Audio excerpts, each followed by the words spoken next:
Okay, folks, today we are answering the question, was Highlander 2 the worst sequel ever?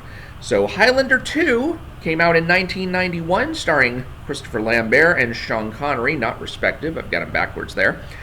And it continues the story of Connor MacLeod from Highlander. Now, I am going to levy some massive spoilers here about both Highlander and Highlander 2.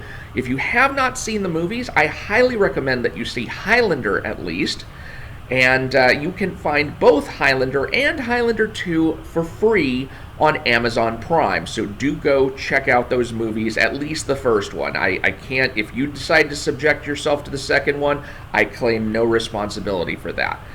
Now, Highlander is the story of Connor MacLeod. He is a 16th century Scotsman who finds himself immortal. He winds up living down through the ages, and eventually he has to fight other immortals to the death by cutting off their heads. That's the only way that you can kill an immortal, is by cutting off the immortal's head. And so he makes it all the way down to 1985, when there are a handful of immortals left, and all of them are drawn to New York, where they will then fight to the death, and one of them will claim the prize. Now, alongside MacLeod in the 1600s, we have his wife Heather, and we have Sean Connery playing the part of Ramirez, who is MacLeod's mentor. He introduces MacLeod to the fact that he is an immortal and teaches him in the ways of immortality, and talks about how you can't fight people on holy ground because of that tradition, and then the only way you can die is if your head's cut off, and then talking about the final gathering, where all the immortals will come together to fight it out. So MacLeod has this mentor. He also has a mortal enemy, the Kurgan, played by Clancy Brown, who now does the voice of Mr. Krabs on SpongeBob SquarePants. And the Kurgan, unfortunately, kills MacLeod's friend Ramirez, and then MacLeod's wife, Heather, dies of old age while he stays young. And so he winds up living out the next few centuries with a lonely existence, just basically getting into one situation after another, a couple of which are described in the movie. But later on in 1985, he meets up with a CSI named Brenda, played by Roxanne Hart. She discovers his immortality and confronts him with it. He lets her in on his secret, he lets her into his heart, and then the Kurgan, who also has survived down to 1985, captures Brenda and terrorizes her, leading to their final confrontation, in which MacLeod finally kills the Kurgan, becoming the last immortal and claiming the prize. Now, the prize turns out to be, well, not really all that much. It's basically getting to live as a normal human being, for one thing, and being able to have children, which is not something he was able to do while he was immortal. But it also involves having a kind of a telepathic link with humanity, where he is able to kind of listen in on their thoughts and dreams, and be able to nudge people all over the world, or at least be able to influence people all over the world to the good. So, good thing that the Kurgan didn't get a hold of this, because who knows, he might have tried nudging everybody into World War III, especially after finding out he was no longer immortal. Well, why not take the rest of the world down with him? So, that movie came out around 1985, and then in 1991 we learned that there was going to be a sequel, Highlander 2.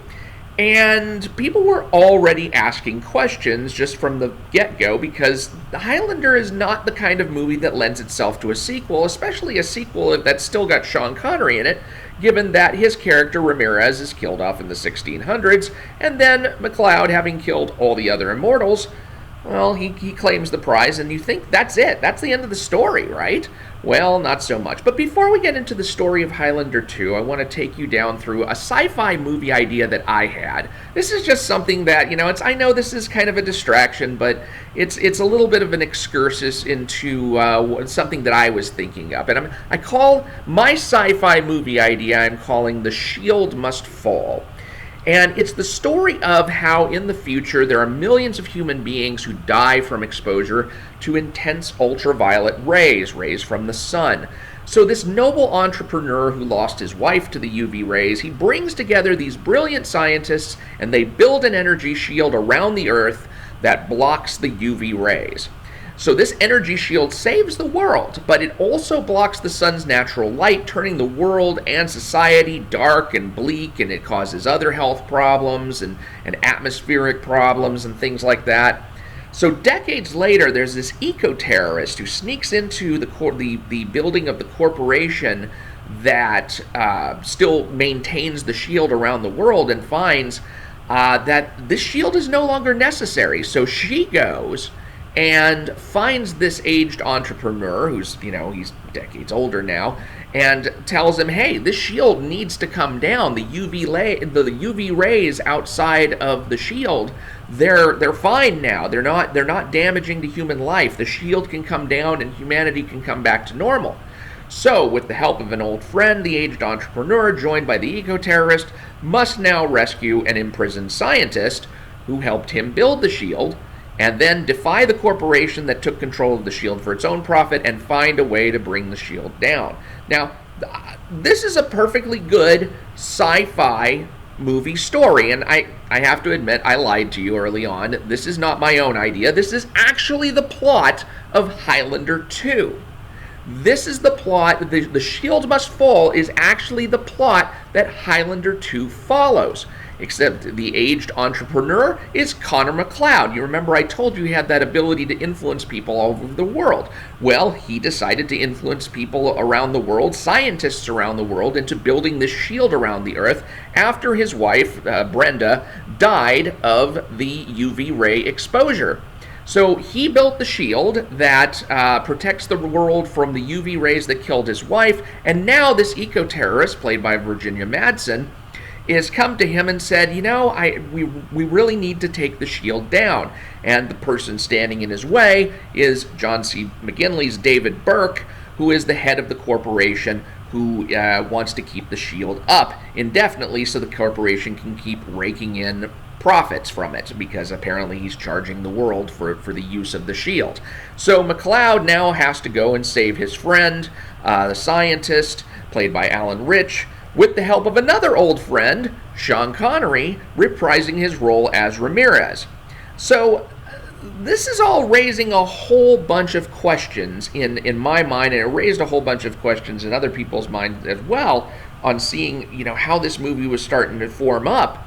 Because Highlander is not a movie about a science fiction story. I mean, Highlander is science fiction, but it's not this science fiction. It's not about dystopian science fiction. It's not about epic quest to save the Earth, kind of, go on a quest, rescue your friend, and then you'll be able to take down the evil corporation. That's not Highlander. Highlander is about immortals facing off in sword combat. So how do we bring this element into this plot about a corporation that wants to keep the Earth subjected? It doesn't really make a whole heck of a lot of sense. I mean, the most glaring problem is that we've got to somehow get MacLeod to get his mojo back, and I don't mean that kind of mojo, but actually maybe I do mean that kind of mojo. And if you don't know what I mean, go ahead and watch the first video that I did on Highlander to get a more rounding idea of exactly just what this quickening might allow MacLeod to do. But also we have to find a way to get Sean Connery back in the picture and his character of Ramirez. So here's how Highlander 2 does it, and like any good science fiction movie, when you don't have a clue what you're going to do, you rely on aliens. That's right, the Immortals are actually aliens from the planet Zeist. That does not say Zeist. That is, it doesn't even matter. So on the planet Zeist, it turns out that Ramirez and MacLeod were actually a couple of Immortals who were leading a rebellion against a General Katana and his, I don't know, maybe theocracy or something, because there's actually priests involved later. But he's leading this rebel thing. He's basically Luke in Star Wars now. So you've got this whole rebellion going on, and Sean Connery binds himself through this quickening energy, the quickening energy that they share with McLeod, so that they're both immortals. And the other draw of it is that because of this bond between them now, McLeod can now call on Sean Connery, even if Sean Connery's dead. And I should be calling him Ramirez, but who cares? Now, General Katana, of course, is also one of these immortals. How he got his immortality, it's never really described. It's kind of one of these turtles all the way down kind of things, because they don't really tell you how some of the population of Zeist became immortal. It's clear that not all of them are, but somehow he's got it too, as do some henchmen of his that are going to show up later. But, General Katana, generally bad dude. We know this from the fact that he basically wipes out the rebellion and then crushes an eel in front of McLeod. So, that just shows how horribly sadistic he is, that he would crush this poor defenseless eel. Yeah, the writing is that bad. So, McLeod and Ramirez are tried before this priestly cater, who, even though they're not immortals themselves, they have these swords. I don't know, maybe they're in the habit of killing immortals or something, and General Katana has betrayed the immortals to them. I'm making it more complex than it really needs to be. But they get convicted, and instead of being executed, as is their way, they have to go be sent to the planet Earth, where the whole premise of Highlander is set up, that all of these convicted criminals, these convicted immortals, get sent to Earth, and then eventually all of them will fight each other and cut off one another's heads until there's only one left, and then that one will, by right of trial of combat, I guess, be allowed to come back home to Zeist and be a free citizen again, which is not something General Katana wants to have happen. So Sean Connery, Ramirez and McLeod are both sent to Earth. And by the way, this already contradicts the lore from Highlander 1, because part of the thing with Highlander is that McLeod is betrayed by his family after it's revealed that he's immortal, because they think, we don't know who this person is anymore. This person who has apparently grown up all alongside us. So what, did the energy surge that sent Ramirez and McLeod back to Earth from Zeist, did that turn them into babies? And if so, were they foundlings or something? Because none of that ever comes up here. The whole idea is that McLeod was part of this family in the 1600s who now are shunning him because it turns out that he's immortal, and now they think that he is in league with the devil. But once you've gotten to this point, you're already realizing that the movie was not really made in any sort of reputable way. I mean, this is just, they're throwing stuff at you and hoping something sticks. But the main problem of the movie is not so much all of the inconsistencies, it's the fact that you're now watching a two-track movie. You're watching a two-track movie where one of the tracks is the hero against the evil corporation. But now you've got another track where it's the hero against his past. So now you're not just forcing people to watch a sequel to Highlander 2, you're making them watch this bifurcated sequel to Highlander 2, where they've got to try and keep two movies in their heads at one time. And really, this section, the section that's got General Katana from the planet Zeist, oh man, they introduce the most ridiculous characters ever to be introduced in probably the entire Highlander series. They introduce these Tweedledee and Tweedledum henchmen of General Katana, who I don't know why they have these goggles on. I don't know why they have these bird beak looking hairstyles and nose pieces. I don't know anything of this. In fact, one of them actually pops out a jetpack later on. And it's like they're straight out of a Tim Burton fantasy. And Batman, from that was a 1989 movie, so that actually came out a couple of years before Highlander 2, The Quickening, and maybe there was some inspiration taken from that, but there really shouldn't have been, because the whole thing with Highlander is that sword fighting is kind of cool. sword fighting is kind of dignified. I mean, you see these stances here, and you kind of get, it's like people's fascination with sword fights goes all the way back to Star Wars and the Jedi. It goes back to the samurai traditions and all the stuff you see in anime about that. There's a lot of when you have swordplay involved, even if it's He-Man and the Masters of the Universe, things like that. There's kind of a nobility. There's kind of a majesty. There's this sense of hearkening back to an earlier, more honorable time where you have this gravity and this seriousness to one-on-one combat, and it really played through so well in the Highlander movie. And then you get these bozos.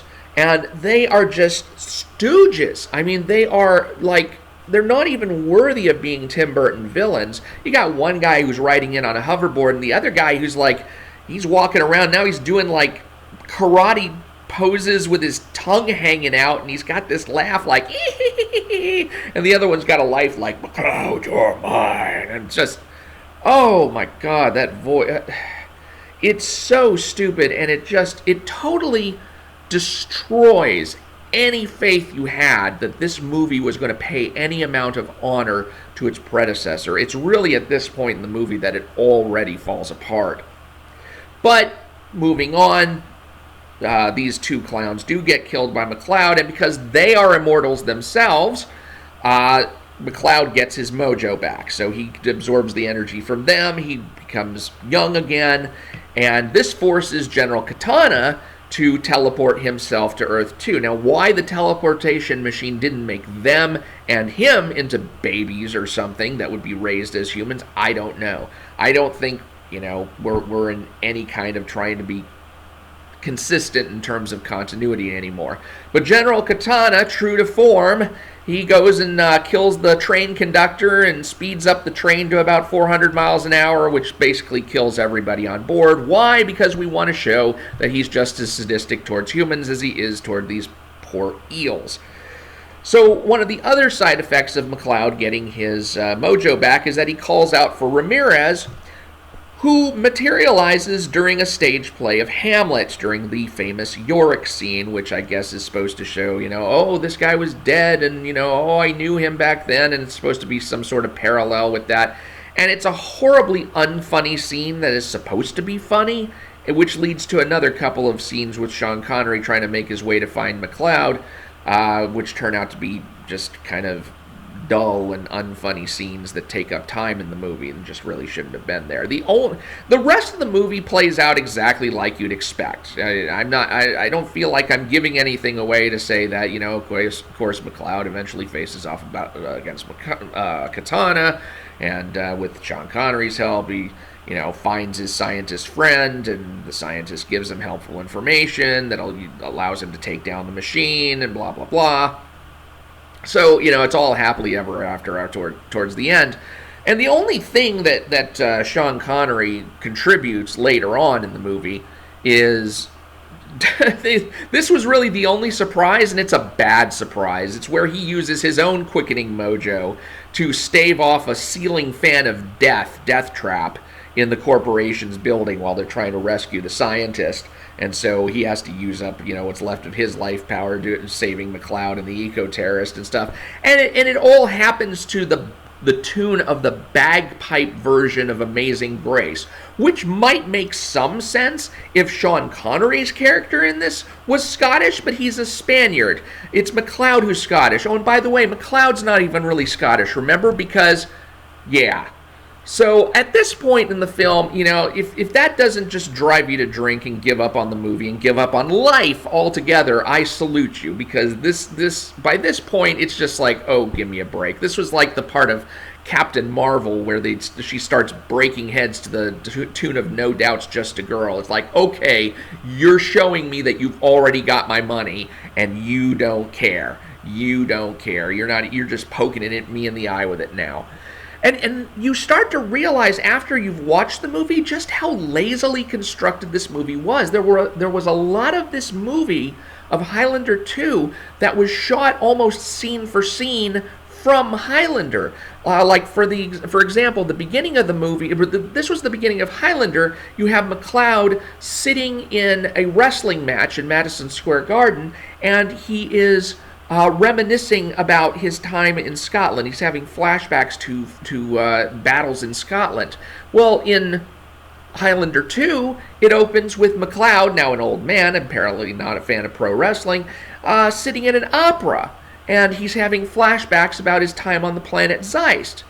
And then likewise, where you had the dying wife, Heather, whose death would spur MacLeod to go to church time after time to memorialize her, at which point he winds up running into the Kurgan. You also have MacLeod's dying wife, Brenda, and his going back to church to visit her grave, at which point he meets up with General Katana in the present day. And then you also have, speaking of General Katana, you have General Katana and his deal with terrorizing the people on the subway just to be sadistic. Well, that goes right in parallel with Clancy Brown's character, the Kurgan, terrorizing Brenda and being sadistic about, not being safe while he's driving. So this movie was really a steaming pile of stinky diaper that just needed to go in the trash. But was it the worst sequel ever? And here's the thing. I'm going to argue no. And I'm not going to argue no because I know of some movie that was that much worse. Rise of Skywalker. And actually, no, if I had a choice between watching Highlander 2 and Rise of Skywalker again, I'd definitely pick the Rise of Skywalker, so that's not fair. I do dislike Rise of Skywalker for undoing a lot of the magic of The Last Jedi, which I still hold, honestly and truly, to be the best of the Star Wars movies. Yes. But no, I don't think Highlander 2 was the worst sequel ever. It's not because I think that there's some movie out there that is truly a worse sequel, but although I guess you could say Attack of the Clones. Every once in a while, I just feel like the Star Wars vibe just starts taking over my brain, and I really need to push it away. So it's not because that Highlander 2 is not a horrible movie. It totally is. It's a bad movie. But it could have been saved, and that's why I won't call it the worst sequel ever, because it actually wouldn't have taken much to save the movie. Because what was the main problem of the movie? The main problem of the movie was that it was a two-track movie. You had the story that was The Shield Must Fall, which was, all the characters some of the characters from Highlander originally getting plugged into this story about the sci-fi aspect, the UV rays and the shield and how the corporation keeps the shield running. But then you also had this track from Zeist, which shows the origin, quote-unquote, since it doesn't really tell you where the immortality came from, of the Immortals, and blends that into the story too. And so this being the really sucky part, when you have this second track that has so many horrible elements, like General Katana and like his two henchmen from Hell, you got to ask yourself, was there a simpler way where you could have kept the movie on one track, but you still could have answered the important questions, like, for example, how do we get Sean Connery into the movie? Well, this particular question is the one most easily answered. You do it exactly like the first movie did. You just have scenes where Sean Connery, in the past, in the 1600s, is teaching MacLeod about various things that actually wind up impacting him in the future.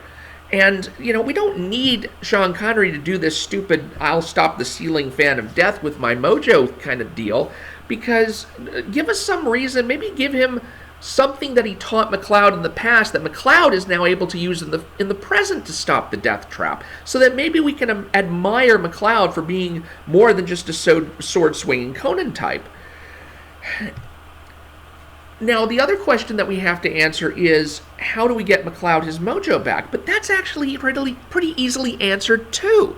Because who do we have left to be our enemies? We have David Berg. We have him as the head of the corporation, and he's